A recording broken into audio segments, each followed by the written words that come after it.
it's complementary, I underscore that, complementary to companies' efforts to reduce absolute emissions. Companies' responsibility, first and foremost, is to reduce their absolute emissions, and as the report says, they need to first reduce, then report, including net zero plans, and I'm sure we'll get into the specifics of that, and then, only then, look to offset. The second thing that this does is it is catalytic.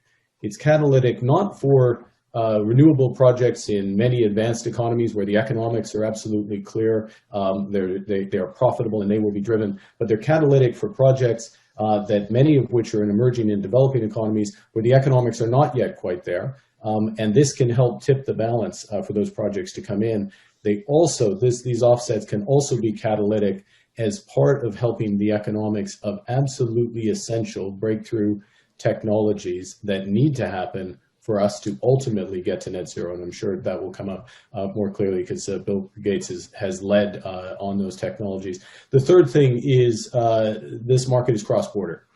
This market is being driven, it's a voluntary market, but it's being driven by companies making these net zero commitments. Most of those companies, the vast majority of those companies, are in the G7 advanced economies, so-called advanced economies. They will be looking for high quality, high integrity offsets, and most of those offsets will come from emerging and developing economies. So this is a potentially huge cross-border flow. And then the last thing, and I'll hand back to you, Nicole, is that this market has the potential, again, properly structured, to have enormous co-benefits. Co-benefits for biodiversity, co-benefits for other SDGs, although rooted in a high integrity, highly credible, open, transparent carbon offset market. Thank you, Mark. Let me turn to you, Annette. So we understand the importance of getting to net zero, but the voluntary carbon markets are not new. However, until now, they haven't achieved scale. Can you tell us what is different about this initiative and how it is going to help us achieve the Paris ambition? Sure, thanks, Nicole. Well, you're correct that there is a voluntary market that is already operational. And it has made strides in terms of credit integrity and transparency and efficiency since its earliest days. That said, from experience, we know that there are structural challenges that need to be addressed. In our blueprint, we set out 6 topics for action with 20 underlying recommendations that we believe will materially enhance the market to make it more robust and transparent and further increase the quality and environmental integrity of carbon credits and their use. Each of these topics for action and recommendations are important levers. But to me, the 3 most important elements that will really help us achieve our goals are quality, governance, and legitimacy. Quality comes through the development of a set of core carbon principles, which we refer to as the CCPs, and additional attributes. These principles set out threshold quality criteria to which a carbon credit and the supporting standards and methodologies should adhere. This is a foundational step to ensure quality and also for forming the basis for reference contracts. Reference contracts will in turn drive liquidity and price transparency and allow more high-quality projects to be financed. The second element, governance, is critical. We have to get a governance body in place to oversee the CCPs. This should include embedding transparency, standard setting, and oversight of verification of emissions reductions from projects.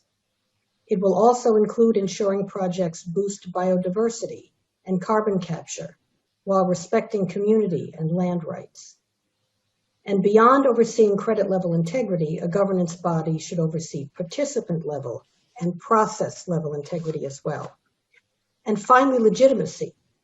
We focused on developing a strong and legitimate demand signal. Nothing will happen unless demand is in place. But having said that, organizations need guidance and clear standards on when offsetting is legitimate. We need to see transparent climate commitments from firms that include how much offsetting they plan to do in the coming years. Companies should publicly disclose commitments, detailed transition plans, and annual progress against these plans to decarbonize operations and value chains. Industry consortia, similar to Corsia, for other heavy industry sectors can also move the needle significantly. And clear and aligned narrative on offsets and what claims corporates can make will also help drive demand. So again, quality, governance, and legitimacy are crucial drivers, and I think that those will animate our work in the coming days. Thank you, Annette. So quality, governance, legitimacy. Let me turn to you, Bill Winters. Why aren't we doing this already? What problems stand in the way, and how does the report address these? No, I've been around the voluntary carbon markets for probably 30 years, and at various points got very excited about the prospect of this market really taking off. But as Mark and Annette both said, it didn't. It's there, but it's nowhere near as robust as it needs to be to get us to net zero by 2050, which is something that already 1,500 corporations have committed to. I guess that the majority of businesses in the world will commit to that. We've seen countries committing to net zero, but we know that the real carbon mitigation and the carbon reduction is coming from businesses, overwhelmingly from businesses. Of course, individuals and consumers can contribute as well. What do we need to do to get this market properly scaled up? But I think that the first thing that's changed fundamentally is that we've made these commitments. The fact that net zero is even a term, not just a term, but used by 1,500 corporations already, and I guess after this week, it will be many more. If we refer back to letters that are coming from the owners of many of these businesses, I'm thinking specifically about the letter from BlackRock just this week, that makes clear that every corporation in their portfolio will need to have a very clear plan to get to net zero. And in those plans, they'll be very clear that you must start with reductions. And this is really Mark's very first point. Every business has to start, and the bulk of the migration to net zero is going to have to be improving our own carbon intensity, reducing our own emissions. And that's recommendation number one in our task force. And not something that we spend a lot of time on because we're focused on the voluntary market, but clearly reduction has to be first and foremost.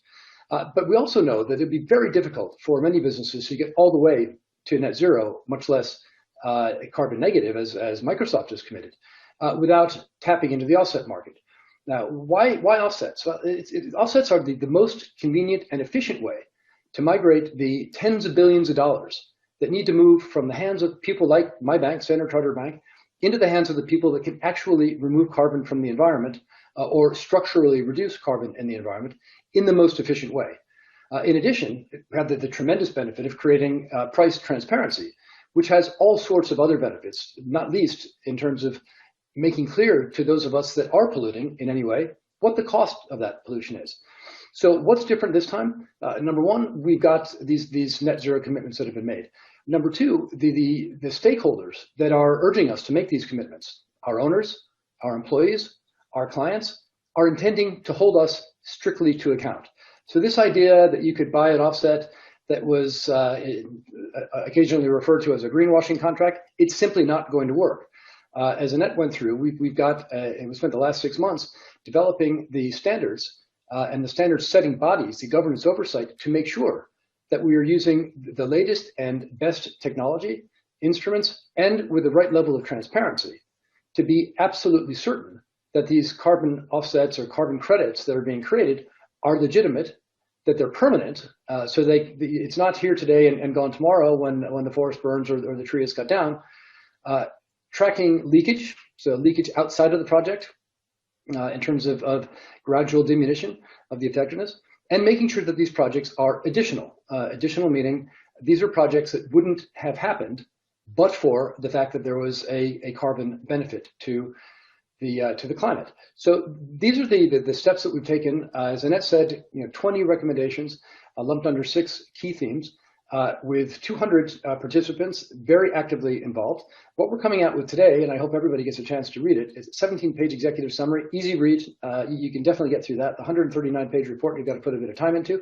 But the opportunity for all of us is to take this framework that we put out today and to convert that into an implementable action plan this year so that we can start to see the real benefits of scaling up this market immediately. Because without that, we will not get to net neutral, carbon net zero in 2050. Thank you, Bill. Let me now turn to you, Bill Gates, and you are also the founder of Breakthrough Energy. Bill Winters just mentioned technology, and we know that nature-based solutions are going to be a critical part of the solution to achieving net zero. But what else is needed? Well, I'd say the good news is that a lot of companies are taking carbon into account as they make decisions. They have, some per ton hurdle price.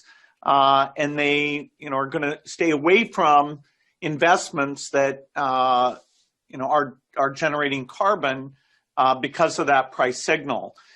The big step, the next step there is getting people to monetize those things and put that money into things that are provably have an impact.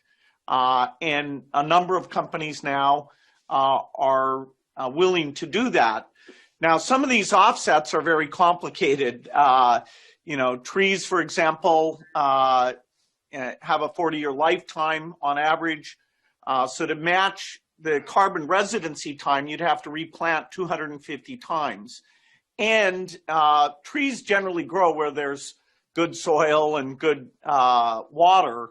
And so the number of places where you can do those 250 plantings is very, very small. So, over time, the understanding and the quality of these efforts will go up. As I went to do offsets for myself personally, long-term offsets, the prices were about $400 a ton. That's very, very high. And everything we think of here, it's 51 billion tons of emissions. And so everything has to be considered as a percentage of that. For a company that's a electric utility, a steel company, a cement company, any sort of industrial thing, you see the increase in price that they'd have to have is still significant. So innovation is going to be key to this as we do the carbon markets in parallel with funding the innovation activities. Thank you. Let me turn back to you, Mark. Some say that offset markets are just greenwashing and that it lets companies off the hook, allowing them to buy their way out of doing anything. What would you say to that? Well, I categorically reject it. And I think the part of this is putting companies on the hook. This process that Bill Winters referenced, we have 1,500 of the world's largest companies are now in a position where they're making these commitments. All of a sudden, once you're in making those commitments and participating in the type of offset market that this report recommends, it's not just a commitment. It's a commitment which has a net zero plan, which is rooted in science-based targets, if those are available for your sector. And as those watching will know, that is spreading across the sector. So not just a plan, not something you've written on the back of a napkin, one rooted in science-based target. Annual reporting requirements, that's one of the recommendations in terms of your absolute reductions. And then alongside that, if you are using offsets, well, offsets that come from a market that has the type of transparency and integrity that Annette and Bill Winters have outlined. But let me just reemphasize. So there's those elements. It brings companies it's part of what brings companies into a formal system. And by the way, all stakeholders around those companies will be scrutinizing and have the information they need to scrutinize in terms of absolute reductions and those offsets. But just if I can make one last adjacent point, if I will, which I started with, which is this is about preserving or conserving, maximizing the use of a very limited carbon budget. And what are we supposed to be doing during that time? We need to do two big things. One, we need to turn over the capital stock for proven economic technologies like existing renewables, that solar, wind, and others, to get emissions, absolute emissions down. And secondly, we need to put big money and a lot of focus and a lot of smart people around the type of breakthrough technologies that we need ultimately to get to absolute zero, whether around hydrogen, direct air capture, or sustainable jet fuels. And so we need all of that, which is why I started with this is complementary. It's one piece of the puzzle, but we do need this market. Thank you, Mark. Annette, I know that you went through a public consultation. So what did the public tell you in the consultation, and what were some of the other concerns that came up, and how did those inform what you will do next? Thanks for that question. We've been very fortunate to have a very broad engagement for the task force's efforts. Of course, we benefited from the work of a very engaged task force itself, with the members representing a broad cross-section of the value chain. But we also had very valuable input from our consultation group, which I believe we mentioned before, which is composed of subject matter experts from over 120 institutions. So we took all that input, and then we put out a draft report during our consultation process. And we were very pleased to receive over 160 responses during that consultation period. The reception to the report has overall been really quite positive, with 73% endorsing the blueprint and 88% agreeing with the need to implement the 6 topics for action. So, the full debrief of the feedback can be found in the report itself, but some key takeaways for me were on credit quality and governance and reference contracts. On credit quality, we received feedback from across the value chain that solving the issue on quality, including permanence, leakage, and additionality, which Bill Winters mentioned before, has been highlighted as a top reason for getting mass adoption. On governance, we had 77% agreement for stronger governance for all identified governance needs. And for reference contracts, respondents were in favor of the development of standardized reference contracts, including over 60% of the buyers who responded who would commit to purchasing through such contracts in the future. So concretely, this input led us to the conclusion that we need to address a few additional steps. First, to drive up quality, we need to get one level deeper on the CCPs, which includes designing specific guardrails per project, for example, renewables only in least developed countries, and to review historic credits to ensure that they would meet the high quality criteria of the CCPs. On the governance process, we have to get more specific on the roles and responsibilities and help propose a way forward for its establishment. And on reference contracts, the task force can help develop the contract templates that will be used by market participants to trade. So again, overall, I think we had a very productive and informative consultation process, and it's certainly going to inform our work going forward. Thank you, Annette. Bill Gates, I have a second question for you. How do you see the role of private sector climate commitments to drive the scaling up of voluntary carbon markets, and what is the risk of getting this wrong? Well, I think the way forward here is to connect these private sector payments to innovation. If you just have some wealthy companies that aren't in the industrial sectors where the extra green cost would make their products non-competitive, if they're just dealing with their portion, it's a very small percentage. On the other hand, if you're taking this offset money and you're bootstrapping the markets for the difficult products like green cement, green steel, green aviation fuel, then you can start the learning curve. And as you get that volume and learning curve, then these premiums can come down.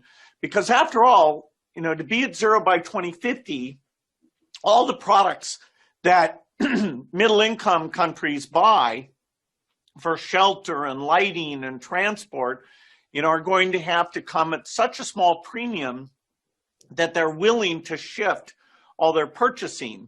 And so taking the lesson from solar energy, where country policies drove up those volumes and the prices came down, and now shifting that to the hard areas, including industrial and things like green hydrogen, if we can take this money and start those learning curves, and so we're driving up the volume and causing success and more innovation to get those premiums down, then I see these voluntary carbon markets and the acceleration of innovation through the marketplace as really coming together and giving us that chance of getting to zero.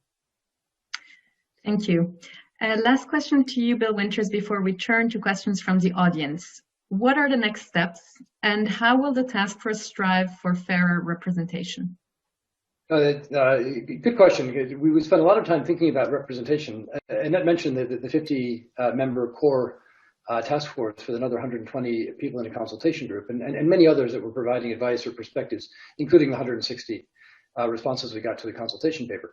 But there's an overweight in the task force and the consultation group in the developed markets. So we have good representation from Indonesia, from China, from Latin America, but not enough. And when we look at the carbon equation in the world, something like 90% of the practical nature-based solutions, the target areas, are sitting in developing markets, whereas on the flip side, something like 90% of the natural offset buyers, at least so far, are coming in developed markets. So we wanted to make sure that we balance that out so that we really have both sides of the market represented in the efforts as we get into to finalizing the implementation plans to take this framework and put it into reality. Some have said that the carbon offset market will result in a meaningful transfer of wealth from the developed to the developing economies. There's clearly some truth to that. We know that the developed economies are ahead, certainly in Europe. They're well ahead in terms of establishing infrastructure and also mindset. And we know that the developing markets, number one, are most exposed to the effects of climate change, but also can have the most important marginal impact from here in terms of improving their emission efficiency. So clearly, the key for us is to have this market be as inclusive as we possibly can, and we want to make sure that we bed that down during the implementation phase. So next steps, we obviously are beginning today with the next round of stakeholder engagement. We had really good, strong, robust feedback after the consultation document. These issues are not without controversy. I mean, there are people that have focused on this market for years, and Nicole, your very first question was, why now, and why hasn't it happened before? Well, the reason is it's tough, and we've had to change some things, and the world has had to move on. Now we need to bed that down and take the controversy and resolve it. I think we have a reasonable shot at getting something close to consensus, but there may be some naysayers, and we'll want to make sure that we understand those concerns and factor those into our plans. Second is to get the governance frameworks in place. So we've made recommendations for what the governance should cover. Now we need to actually create the governance body that can, in many ways, be the self-regulating organization for this market and can address the legitimacy and quality issues that you talked about. We need to get the standards agreed, both for the core carbon contract or the core carbon principles, as Annette mentioned, but also for the nature of transactions that are happening outside of the core standards. So, and we'll continue to work on addressing the remaining issues around the integrity of the carbon market, the legitimacy of the market, making sure that we've got the latest and best technologies and capabilities to track the quality of these instruments. And that work has already begun, of course, but will begin now in earnest for the broader population now that our report is out. And we urge the most inclusive possible set of interactions with everyone in this community that all has the same shared interest to get to net zero by 2050. Thank you, Bill. So you mentioned a number of controversies, and I would like to now turn to the questions from the audience. And I would like to start with a question from Peter Backer from WBCSD. And his question is, in parts of the NGO community, there is a fierce, rather ideological debate underway about refusing the use of offsets to get to net zero. How does the report and the work of the task force help us to break through towards a more pragmatic approach? Who would like to take this question? Mark, would you like to take this one? Yeah, well, why don't I start and colleagues can jump in.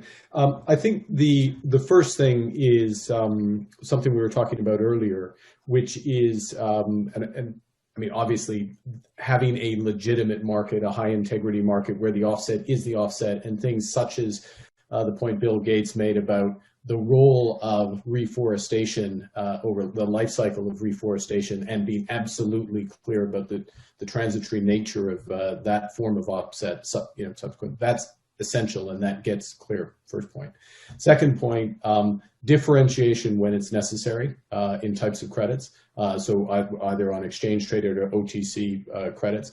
So it's clear what's being used and the clarity that comes from being in company accounts. Because remember, ultimately, these offsets, and this is one of the core recommendations, not just of this task force, but of the overall COP finance process, is we want climate disclosure in companies' main accounts. So it has that level of integrity. And CEOs and CFOs don't sign off company accounts unless they know that it's real, either on the profit side or on the offset side. But then the process point, this will be my last one, but it's a critical one. And part of this will be finally nailed down with the governance body and the final terms of the market. But there's some leading sense here in terms of the principles in the report, which is if you're going to be participating in this market as a buyer, you can't just show up and buy a few offsets and put them in your window and feel good about yourself. No, you actually have to have a comprehensive net zero plan. And by the way, there are 1,500 companies with net zero plans. Not all of those plans are comprehensive net zero plans, which would meet the standards of those markets today. This will help ensure that those are the case, and then that number increases. And then also, what other requirements will there be for those companies that would include the annual reporting on the plan, the mark-to-market, the relative contribution. So all of that is a way to enhance the legitimacy of this activity. My last point, though, was my first point. And Bill Winters said this, which is we're all looking for the same objective. We're all trying to get to net zero. We need to maximize our possibility of getting to net zero, our probability of getting to net zero.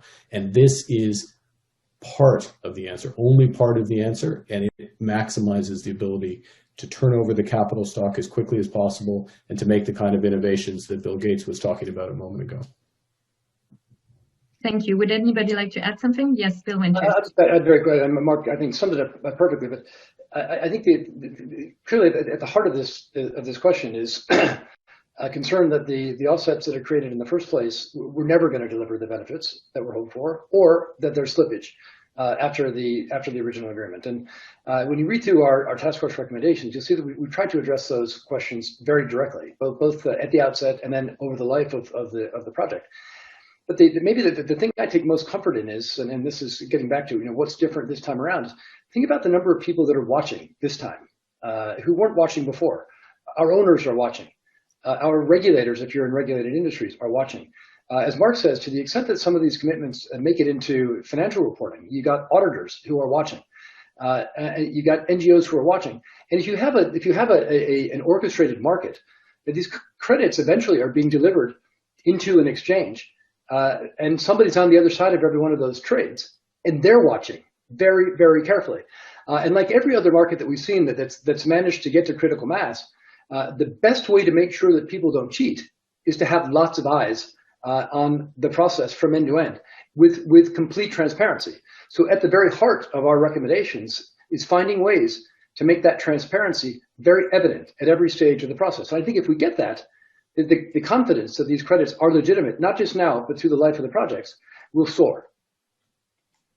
Thank you, Bill. I'd like to bring in a couple of other questions. So this one on a slightly different angle is a question from Jules Kortenhorst, RMI. And his question is, the focus of the report is the market for offsets. But as Bill Gates highlighted, we need to actually establish the pricing of the carbon attributes in the real economy to drive innovation and create the solutions for hard-to-abate sectors. Do you see the possibility to expand the voluntary carbon market scale-up move in that direction? Would anybody like? Yes, Bill Gates, please. I think some of the best money ever spent on climate was what Germany and Japan did, buying solar panels when they were still being sold at a high premium cost, which I call the green premium.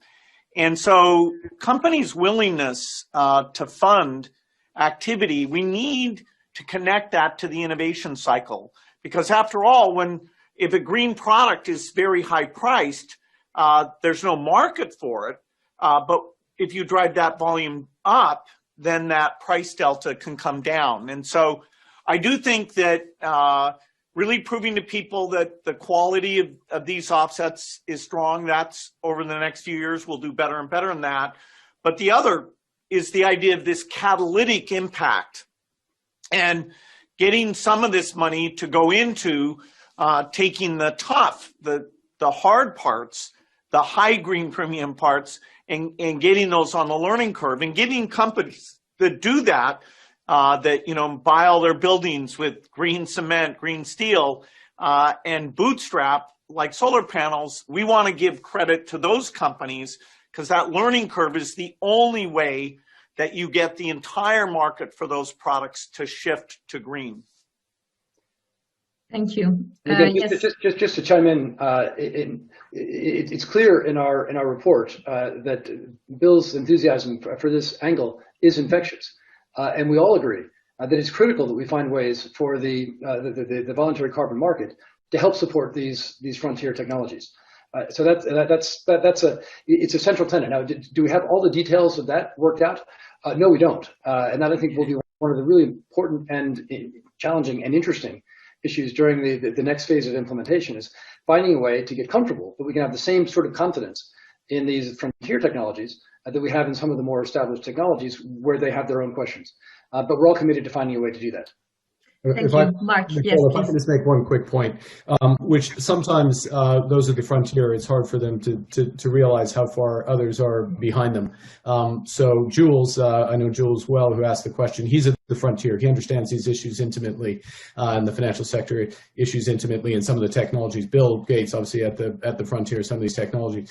But one of the things that this architecture, this overall architecture does, companies having net zero plans, clarity on what is and isn't an offset, linkage of those offsets to breakthrough or catalytic technologies, is it shines a huge light on what needs to be done, not over the next few years in terms of currently economic technologies get put in place, but what issues need to be cracked. And Bill Gates referenced some of them, hydrogen, aviation fuel as well. And that will mean brain power, money, activity, innovation flows into that. So we get those technologies in, we maximize our probability, is a better way to put it, that we're going to get those when we really need them. And that's why we need this as part of the overall architecture. Last point, just to reemphasize, if I'm a company and I'm offsetting, I get to make a decision. How many of my offsets, do I just want to buy the cheapest high integrity offsets, or do I want to buy offsets that also have co-benefits, biodiversity, or co-benefits which are buying down the green premium in some of these key technologies? And I will know which type I bought, and I can disclose it, and people can rely on that. That's what this market can help create. I think that's a great point, Bill, because Mark, because we, what we focused on as well were the additional attributes, and being able to determine, in the capital markets, that's where your investment is going to go to, that kind of activity is going to be within the within the remit here. And so I think it's going to, as Bill Gates said, really catalyze these processes as companies decide to employ their resources for those purposes. Thank you. And I have a last question from M. Sanjayan from Conservation International. And that question is, one area of offsets, natural climate solutions, have huge potential as offsets, yet only attract 3% or so of the financing available. What is the panel's take on the role of nature-based solutions or natural climate solutions and its potential for cross-border funds for many countries in the global south? Who would like to start? Well, maybe start, since that's also my day job, in addition to what I'm doing on the task force. We can look at this as the problem, which it is $10 trillion, something like $3 trillion per year, that's needed in the developing economies to get them on track to meet the commitments that we all need to make to get to net zero. Only about 10% of that is making its way into the right hands at this point, and we understand the reasons why. And that was pre-pandemic. There's a country risk premium. There's questions about the efficacy of the implementation of some of the projects, and there's a history of projects that have been botched in one stage or other of their execution. It's absolutely critical that we deliver that financing into those hands with well-structured projects. Now, the other side of the equation is If we're going to hit the sustainable development goals in the world, we need something like $50 trillion of capital to be deployed over the next 10 years. Right? And that's $50 trillion. And how much of that is available today? Well, most of it will become available, actually, through a combination of normal risk return activities in markets, together with government actions.